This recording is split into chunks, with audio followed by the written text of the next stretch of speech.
को मानव जीवन देने वाले, भारत को संविधान देने वाले बाबा साहब डॉक्टर बी.आर. अम्बेडकर के चरणों में सत सत नमन बंदन करते हुए आज तत्व विलीन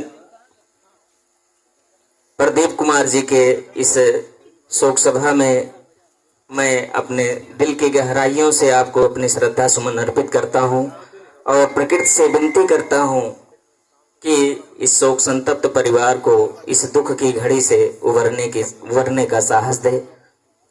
साथियों, आज का दिन हम इस तरह से यहाँ क्यों बैठे हैं,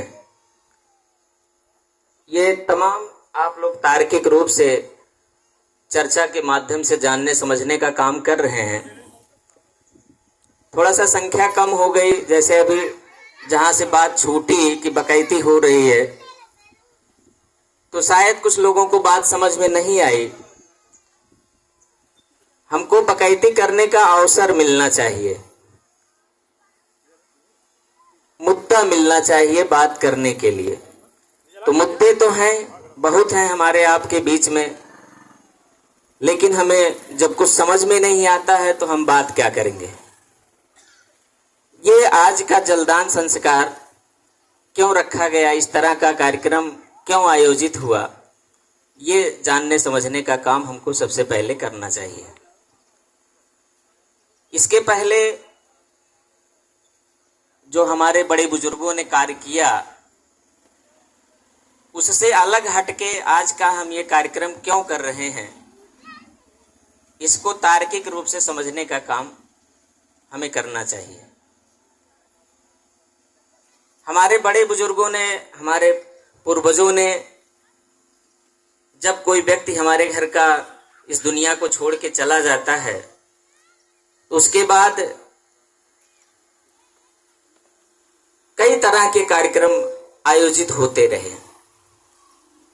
जैसे जब नदी के किनारे ले गए तो इस शरीर को समाप्त करने के कई तरीके हैं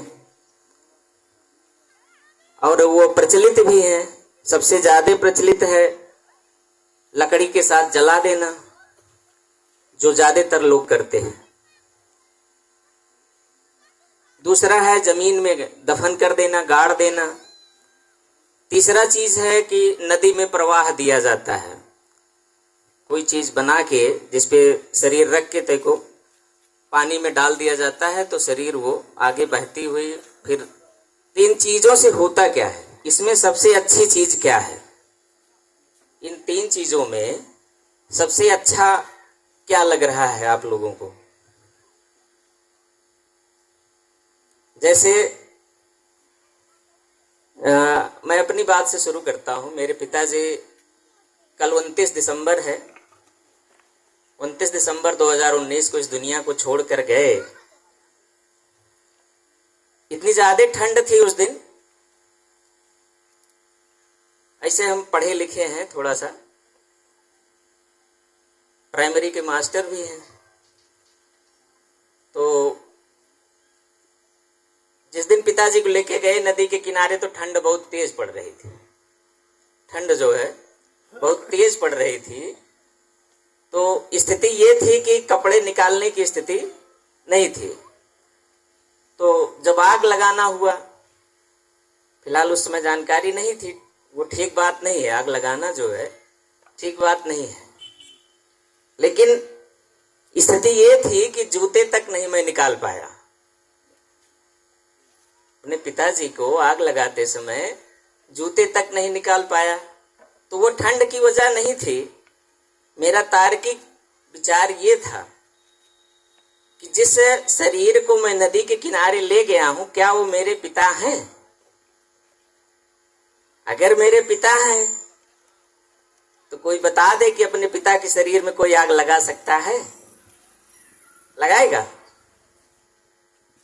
या अगर नदी के किनारे लेके जाने की जरूरत अगर पिताजी हैं तो हम अपने घर में रखेंगे। जब इस शरीर से ऊर्जा निकल गई तब हमारा संबंध उस शरीर के साथ नहीं रह गया। इसी नाते हम अपने घर से लेके नदी किनारे गए, आग लगाए या पानी में तैरा दिए या जमीन में गाड़ दिए। तो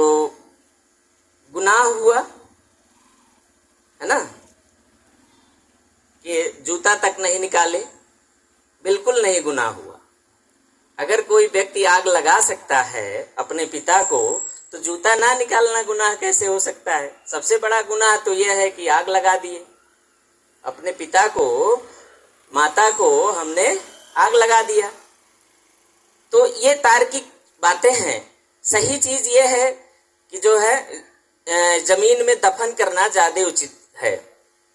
होता क्या है कि इस तथागत बुद्ध ने इस जीवन से हमको, जो हमारा सांसारिक जीवन है, यहाँ से निकलने के लिए 10 पारमिताएं बताई हुई हैं। 10 पारमिताओं में सबसे बड़ी पारमिता होती है दान पारमिता। दान पारमिता सबसे बड़ा है, तो सबसे बड़ा में शरीर दान होता है। सबसे बड़ा में